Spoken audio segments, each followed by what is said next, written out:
Sumayin niyo ang Panginoon. At sumayin rin. Ang mabuting balita ng Panginoon ayon kay San Marcos. Papuri sa iyo, Panginoon. Sa lungsod ng Capernaum sa araw ng pamamahinga, si Jesus ay pumasok sa sinagoga at nagturo ng mga tao sapagkat nagturo siya sa kanila na parang isang may kapangyarihan na hindi tulad ng mga iskriba.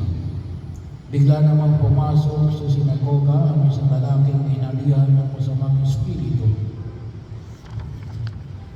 At sumigaw, "Ano ang pakialam mo sa amin, Jesus sa taga Nazaret? Napalito ka ba upang pagsain kami? Kilala kita, ikaw ang banal na mula sa Diyos." Ngunit iniutos na Jesus sa masamang espiritu, "Tumahimik ka, lumabas ka sa kanya."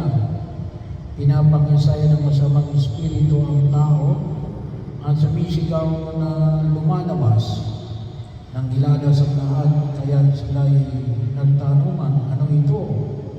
Bagong aral?"